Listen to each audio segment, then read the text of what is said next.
Bom dia, boa tarde, boa noite, pessoal. Não sei em que horário vocês vão assistir essa explicação. Para facilitar a compreensão do conteúdo que foi abordado na semana 1 do PET em Química, eu resolvi fazer esse material de estudos para talvez facilitar a compreensão de vocês, certo? Geometria molecular geralmente é um conteúdo que a gente só aborda depois de conhecer os compostos orgânicos. Mas como já foi adiantado e dá para puxar o gancho com o que a gente já tinha abordado em sala de aula, eu resolvi já dar essas orientações para vocês. Bora lá? Lembrem que na última aula presencial, a gente começou a falar sobre as ligações químicas. E para a gente compreender e retomar justamente de onde a gente parou, as ligações químicas elas são baseadas na intenção de se garantir a estabilidade de um átomo, de um elemento químico. Em química, a gente consegue obter essa estabilidade tanto para elementos químicos isolados, quanto para aqueles que precisam estar junto a outros elementos químicos. Aí sim, dando origem às ligações químicas. Mas, primeiramente, o que, é que vem a ser uma estabilidade? Segundo alguns dicionários, as definições gerais giram em torno de termos como firmeza, solidez, imobilidade ou ainda aqueles que se mantêm constante, invariável ou em equilíbrio. Analisando-se todos os 118 elementos químicos da tabela periódica, somente um pequeno conjunto desses elementos apresenta estabilidade sozinho na natureza, ou seja, se eu for na natureza querer um elemento específico dessa família, desse grupo, eu obtenho ele livre, sem ter que isolar ele de um composto que já existe, como muitos minérios que a gente acaba tendo que purificar. A essa família foi dado o nome de gases nobres, o que a gente pode fazer até analogia, né? Nobreza de onde? Justamente de não depender de outros elementos químicos para estarem estáveis. O princípio fundamental para compreender as ligações químicas é justamente a teoria do octeto, que foi desenvolvida na época de 1916, segundo Cossel, que ele alegava que para um átomo se tornar estável, ele precisa ter 8 elétrons na camada de valência, que é aquela última camada da distribuição eletrônica que a gente viu em sala. Salvo algumas exceções que vai precisar de 2 elétrons, e mais para frente vocês vão compreender que existem outras exceções ainda. A teoria do octeto, chamada anteriormente de teoria eletrônica de valência, foi aperfeiçoada pelo Lewis, que propriamente deu esse nome. Se só um grupo da tabela periódica apresenta estabilidade isolado, sem necessitarem ligar-se com alguém, basicamente a gente precisa estudar os gases nobres e identificar o que eles têm de tão nobre. E os estudos mostram que todos eles têm camadas de valência com 8 elétrons, salvo o hélio, que tem 2 elétrons, porque a configuração dele é pequena mesmo. Recordando um dos últimos tópicos que a gente abordou em sala, a distribuição eletrônica de Linus-Pauling, ela serve justamente para a gente compreender qual que é a camada de valência, quantos elétrons estão nessa camada de valência, e em cima disso a gente definir alguns conceitos, como quais ligações vão ocorrer, qual geometria pode ser permitida, e por aí vai. Lembrando que o diagrama de Linus-Pauling ele relaciona as camadas de um átomo, que podem ser até 7 camadas, e os subníveis. Cada camada pode ter um número de subníveis específico. Subníveis esses chamados de subnível S, subnível P, subnível D e o subnível F. Lembrando que, como eu falei em sala de aula, cada subnível apresenta um número máximo de elétrons. O subnível S comporta no máximo 2 elétrons. O subnível P, no máximo 6 elétrons.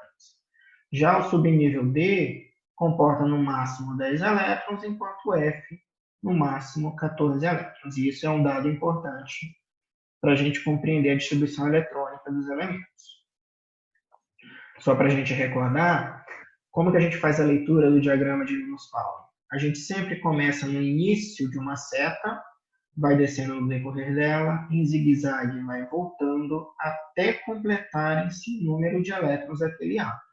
Lembrando que eu não preciso fazer o diagrama inteiro para um átomo, dependendo da quantidade de elétrons que ele possui. Agora, fazendo menção aos tipos de ligações químicas, eu quero que vocês prestem atenção na análise que essa imagem pode permitir para a gente. A primeira ligação química que a gente estuda é a ligação química chamada de iônica, e ela, como vocês podem ver aqui na imagem, eu tenho um átomo que está doando um elétron para um outro átomo, certo? Essa é a base principal para compreender uma ligação iônica. Quais são as características dela? Ela sempre vai envolver um metal, que é esse conjuntinho verde aqui, escuro e o verde mais clarinho. Por que o metal? Porque eles são característicos por apresentarem excesso de elétrons.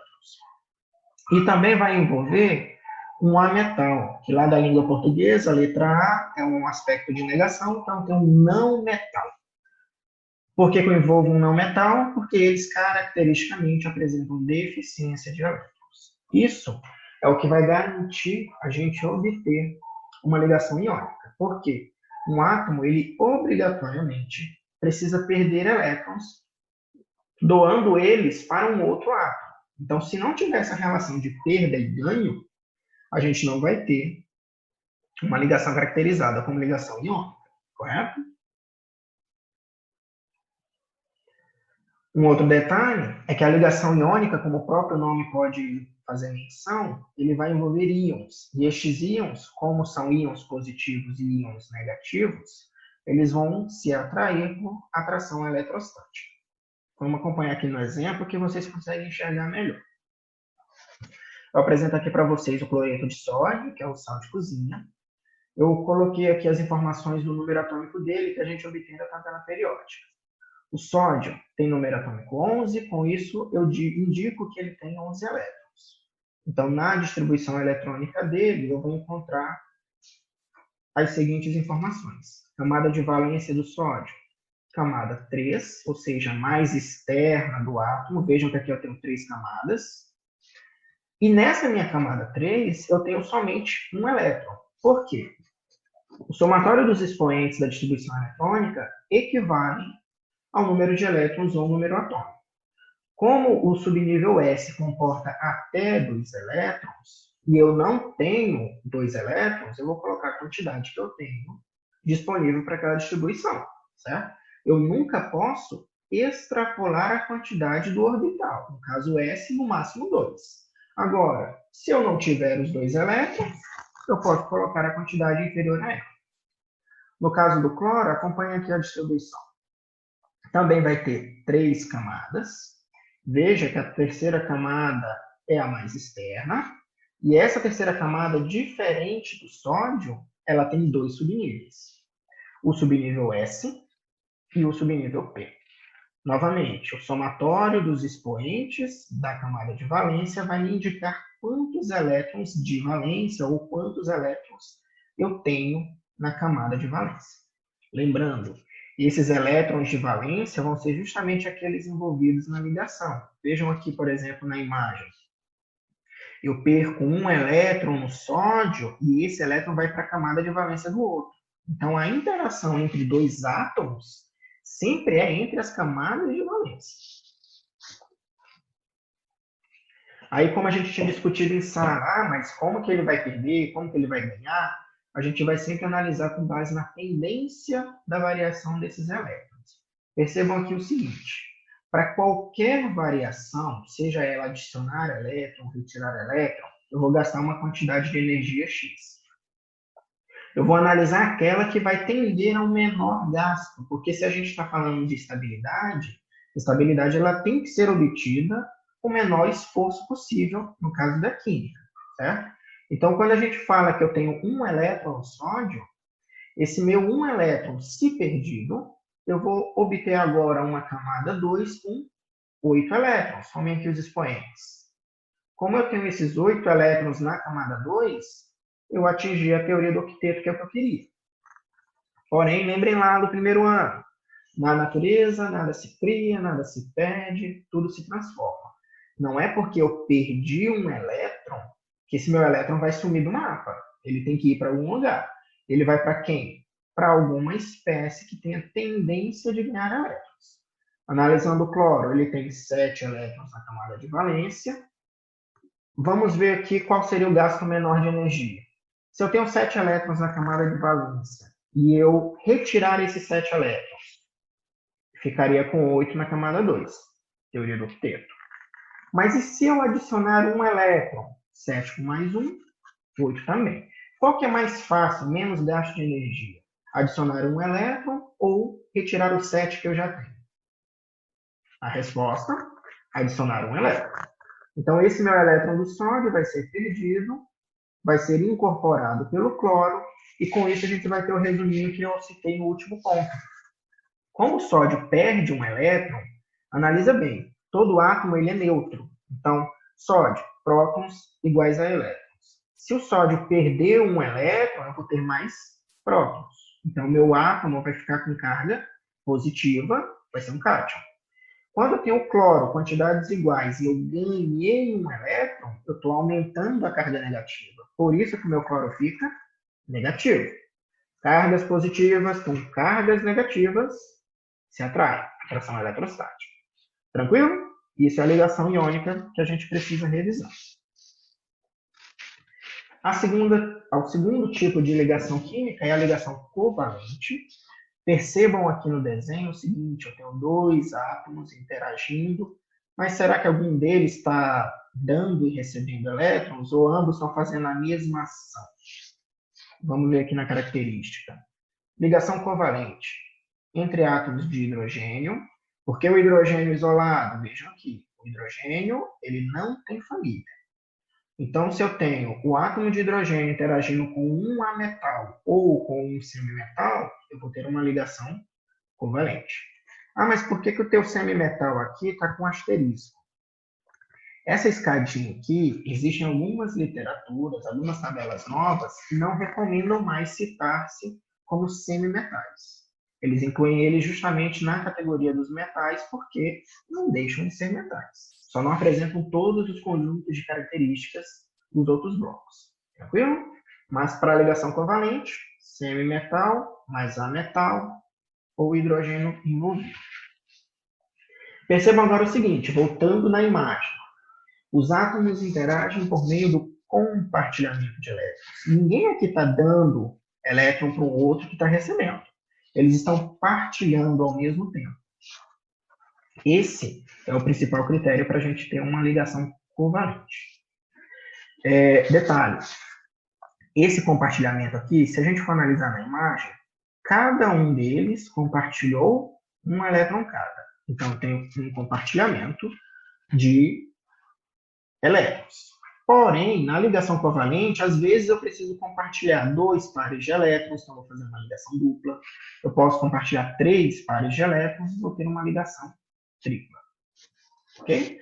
Isso vai variar como? De acordo com a necessidade dos átomos envolvidos e se eu tiver elétrons disponíveis. Agora vejam aqui o exemplo. Eu trouxe para vocês o dióxido de enxofre. O dióxido de enxofre, pela tabela periódica, enxofre 16 elétrons, oxigênio 8 elétrons. Fazendo a distribuição eletrônica deles, olhem que diferente. Tanto o oxigênio quanto o enxofre apresentam 6 elétrons na camada de valência. Se eu fosse analisar pelo princípio da ligação iônica, poxa, os dois têm 6 elétrons, a tendência é ganhar 2. Se os dois têm tendência de ganhar, como que eu vou fazer uma ligação iônica? Então, não dá para fazer a ligação iônica com comportamentos e tendências iguais. A única diferença aqui dos dois, vocês vão ver que é no número de camadas, né? O oxigênio eu tenho 2 camadas, o enxofre 3 camadas. Todas as camadas de valências apresentam 2 subníveis.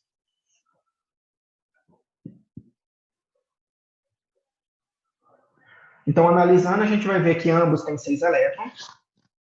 Para facilitar a interação entre eles, então, a ligação iônica não é viável. Surge, então, a necessidade de fazer o compartilhamento, que é representado nesse GIF aqui embaixo. Eu só peço que vocês prestem atenção um pouquinho. Eu tenho 6 elétrons em cada um. Mas esse compartilhamento aqui em marrom são 2 elétrons próprios do enxofre, tá? O único compartilhamento normal covalente são esses 2 da esquerda. Ah, mas é ligação covalente esse marrom? Sim, é um tipo especial de ligação covalente. A gente chama ele de ligação covalente dativa.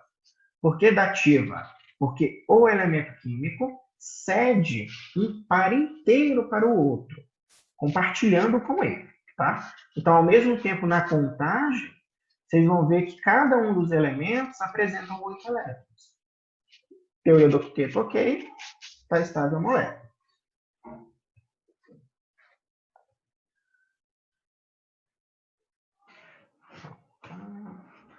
A última ligação química que a gente tem que recordar ou enfatizar, já que vocês estão em período de vestibular, é justamente a ligação metálica. Ela é um pouco mais simples do que as outras, mas compreendam o seguinte. Basicamente, como o nome fala, ligação metálica, a gente vai ter o quê? A interação entre os átomos de um elemento metálico. Então, imagina que eu tenho, por exemplo, uma barra de ferro. Como que os átomos dentro daquela barra interagem entre eles?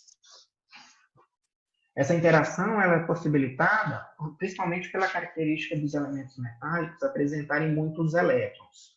Como eu tenho muitos elétrons, os elétrons da camada de valência acabam saindo do átomo e ficando no entorno dele, ficando na forma de elétrons livres. E isso vai gerar o que a gente chama de célula unitária. Então, quando eu tenho vários átomos para formar uma barra de um elemento químico específico, por exemplo, a gente vai ter a união das células unitárias, mas se eu for analisar que uma célula unitária tem elétrons no entorno dele e a outra célula unitária tem elétrons também no entorno, cargas negativas deveriam se repelir. Só que essa repulsão ela não é tão eficaz, não é tão forte. Então, eles são atraídos principalmente por causa dessa formação de nuvem de elétrons. Essa nuvem faz com que os átomos fiquem presos, os núcleos dos átomos fiquem presos ali naquela região. Vejam aqui um exemplo para vocês compreenderem. Esses pontinhos vermelhos são os elétrons livres de valência, que saem ao átomo e ficam no entorno deles. E eu tenho vários átomos emparelhados. Aí é o princípio da física da eletrostática, de eletrização, vocês vão ver lá com a linha. Cargas positivas emparelhadas, envoltas por elétrons, cargas positivas emparelhadas, envoltas por elétrons. E essa é uma palavra importante, mar de elétrons. Então, quando se fala de ligações metálicas, a gente tem que ter em mente ou o termo nuvem eletrônica ou o termo mar de elétrons. São tantos elétrons soltos e livres em torno dos átomos que eles acabam formando um mar onde ficam submersos essas estruturas. E isso também, pessoal, é uma das justificativas para que a maioria dos átomos sejam considerados bons condutores térmicos e elétricos, porque é o movimento fluido dos elétrons que permite a passagem dessa energia nessas formas. Agora, o conceito que é abordado diretamente no PET dessa semana é o de geometria molecular. Ah, mas a gente precisou revisar realmente todas as ligações químicas? Sim, porque para entender a geometria molecular, a gente tem que saber de ligação covalente e de distribuição eletrônica. Vocês não vão conseguir compreender corretamente se não souberem se tem elétrons livres na valência ou não. Tá? Então, dando partida para a geometria molecular, vamos aqui perceber os principais tipos e algumas informações que são necessárias. O que fundamenta a geometria molecular?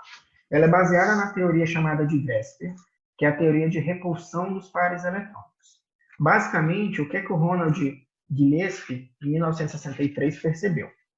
Se eu analisar uma molécula qualquer, eles têm átomos interagindo, ligados, por meio de ligação covalente, e eles têm também os seus elétrons. Como os elétrons são cargas negativas e existem outras regiões na mesma molécula com elétrons, outras nuvens eletrônicas, eu preciso perceber que existe uma repulsão entre elas.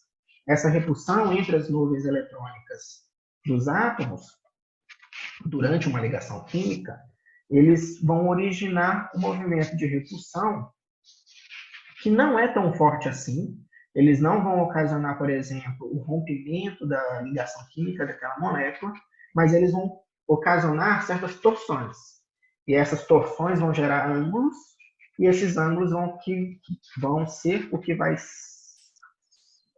E esses ângulos vão ser as principais informações para compreender a geometria, assim como vocês veem na matemática. Com esses ângulos de repulsão, e dependendo então da quantidade de ligantes, a gente vai ter um conjunto de geometrias específicas. A primeira geometria que eu quero apresentar para vocês é a geometria linear. Como o próprio nome fala, é um composto em linha reta, que ele vai ter as principais características. Geralmente vai envolver dois átomos, ou seja, sempre que forem dois átomos com ligações covalentes, linear. Porém, eu posso ter também a interação de três átomos. Detalhe, o meu átomo central ele não pode ter elétrons de valência livres. Todos os meus elétrons deste átomo lá da camada de valência têm que estar sendo utilizados nas ligações com os outros dois elementos. Exemplos, o dióxido de carbono, essencial para a fotossíntese, e o oxigênio, essencial para a nossa respiração. Detalhe para o seguinte, algumas questões acabam abordando qual ângulo que é previsto numa geometria. Então, se vocês analisarem que vocês têm uma linha reta, o ângulo possível nessa geometria só pode ser 180 graus. Eu dividi uma circunferência na metade. Agora, observem aqui essa nova geometria. A geometria angular ela é caracterizada por ter e envolver três átomos, só que o átomo central apresenta par de elétrons livres. Lembra lá, elétrons são negativos, vão interagir com outras regiões com elétrons, negativo com negativo, ocorre uma repulsão. Então, eu não posso ter três átomos numa formação linear se eu tiver um par de elétrons livres aqui que vai me obrigar a repelir um pouco a minha molécula. Com isso, a presença do par de elétrons livres acaba formando uma torção na molécula que vai dar origem a um ângulo. O principal exemplo que a gente tem é da água, que é essencial para a nossa sobrevivência, e inclusive algumas pesquisas falam que a água só é líquida à temperatura ambiente hoje, na Terra, nas nossas condições geográficas, climáticas, por causa dessa formação do ângulo entre as moléculas, certo? Outro exemplo é o dióxido de enxofre que eu citei lá na parte das ligações covalentes. Agora observa o seguinte, voltando na parte dos ângulos. Dependendo das moléculas que estiverem interagindo, se tiver as regiões realmente divididas em três partes, como a gente vê aqui, a gente pode ter moléculas que vão apresentar um ângulo de 120 graus. É a circunferência de 360 graus dividida em três. Porém, alguns elementos químicos, a exemplo do oxigênio, podem promover algumas repulsões um pouco mais intensas. E com isso você acaba variando o ângulo disponível naquela geometria, tá? Então, para a geometria angular, vocês encontram essas três referências aqui. A terceira geometria é a geometria trigonal plana. Vejam que o desenho parece muito com o da geometria angular. Só que detalhe, não deixei a regiãozinha amarela, então não é um par de elétrons, é um átomo ligante. Então ela vai envolver 4 átomos, sendo um átomo central e 3 ligantes. E detalhe, como eu falei agora há pouco, o átomo central está utilizando todos os seus elétrons de valência. Isso é muito importante. Por quê? São os átomos que promovem a formação da geometria, tá? Os elétrons, eles só vão promover a leve torção e deslocamento da molécula para gerar um ângulo, certo? Eles não vão influenciar tanto no vértice, por exemplo, de uma geometria específica. O principal exemplo da trigonal plana, temos o trifluoreto de boro, que é esse que está representado aqui logo abaixo. Se vocês pesquisarem, vocês vão ver que o boro ele tem 3 elétrons na camada de valência e está estabilizando com 3 ligações. Opa, fez 6 elétrons. Ele é uma exceção do octeto também, certo? A gente chama de contração do octeto quando você estabiliza com menos de 8 elétrons. E como as divisões são corretamente em 3 partes de uma circunferência, a gente vai ter um ângulo de 120 graus. Agora, muita atenção, porque essa geometria, a partir de agora, envolve matemática. Tá? Então, a gente vai acabar recordando ou mesmo reforçando alguns conceitos que vocês estão vendo aí no terceiro ano de geometria espacial. Essa geometria é chamada de tetaédrica. Ela lembra lá o conceitinho que vocês estão vendo ou devem ver de poliedros. O que é um poliedro? É um sólido geométrico com várias faces. Então, se eu falo de um tetraedro, eu tenho 4 faces. Sendo que o meu átomo central vai estar ligado aos 4 ligantes, e esses 4 ligantes têm que se repelir no máximo possível para não ficarem tão próximos. E a gente só obtém essa repulsão garantindo-se um ângulo de 109 graus e meio. Principal exemplo, metano, tá? Um carbono, 4 ligantes. Mas o que é um tetaedro? Imagina uma figura geométrica tridimensional que tem 4 lados. Então, seria uma pirâmide de base triangular. Certinho? Se vocês fizerem aqui, por exemplo, uma face para cá, uma face para cá, outra lá atrás e aí embaixo, vocês vão obter essa figura matemática. A outra figura geométrica que vai recordar na matemática é a piramidal. Ela é diferente da tetaédrica, vai ser o seguinte: um átomo central vai acabar apresentando um par de elétrons livres. Lembra que eu falei que o par de elétrons livres não configura um vértice de uma figura geométrica? Então, como eu não vou ter a ponta de cima para formar o tetaedro, eu vou acabar formando somente uma pirâmide trigonal. Tá? É a mesma figura geométrica da tetaédrica. Deixa eu colocar para vocês verem aqui. Porém, esse vértice de cima, que seria ocupado por um átomo ligante, está com a presença só do par de elétrons. Então, eu não vou ter aquela região ocupada. Por isso, eu não falo que é tetaedro. Tá? Então, a gente vai chamar ela de piramidal. Pode ser que vocês encontrem literaturas piramidal trigonal, porque a pirâmide naturalmente tinha base quadrada. E por aí vai. Principal exemplo, amônia. Sugiro que vocês façam os testes. Pega a amônia, o nitrogênio, vai na tabela periódica, número atômico 7, faz a distribuição eletrônica, vão ver que vai ter 5 elétrons na camada de valência. Então, eu precisaria de 3 ligações. As 3 dos ligantes estão aqui embaixo. Sobrou 2 elétrons que não foram utilizados. Então, esses 2 elétrons estão aqui. Certinho? O maior grau que eu posso obter permitindo um nível de existência coerente entre os ligantes é de 109 graus e 28 minutos. Atenção nessa aqui, infelizmente eu não consegui achar uma figura geométrica tridimensional para apresentar, mas basicamente ela é a mesma da tetaédrica. Só que a diferença, eu tenho um tetaedro superior compartilhando uma mesma face com o tetaedro inferior. Então, vão ser 2 tetaedros que compartilham a mesma face. O átomo central vai ter 5 ligantes, 3 nessa região e 2 nessa.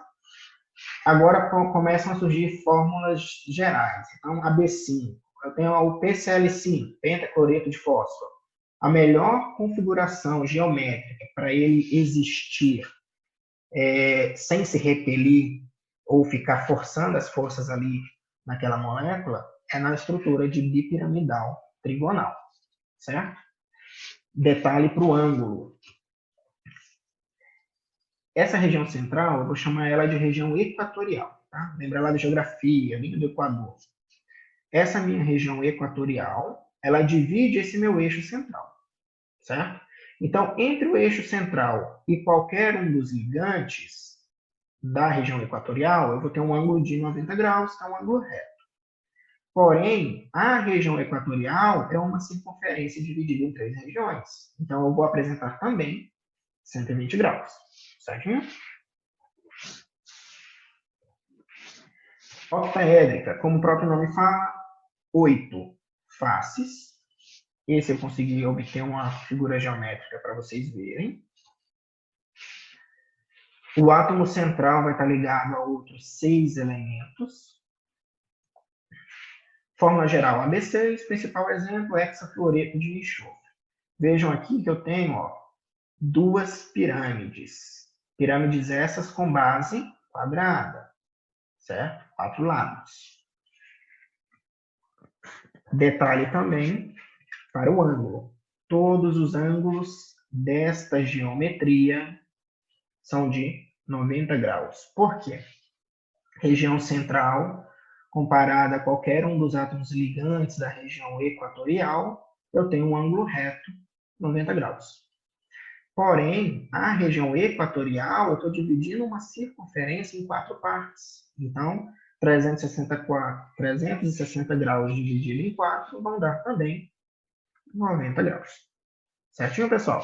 Basicamente é isso que eu queria que vocês compreendessem. O PET não está tão difícil, pela leitura que vocês vão ver lá e os vídeos indicativos, dá para vocês compreenderem. E lembrando, a atividade que consta no final do PET, para a semana 1, ela está copiada no formulário do Google que eu mandei no WhatsApp. Então, vocês não precisam copiar no caderno, não precisam pôr resposta no caderno, só se vocês quiserem para efeito de estudo. Mas responda lá no formulário, que eu recebo a resposta aqui, posso também já dar uma devolutiva e, com base nisso, obter quais são as possíveis orientações que a gente vai precisar. Certinho? Agradecido. Boa noite, boa tarde, bom dia.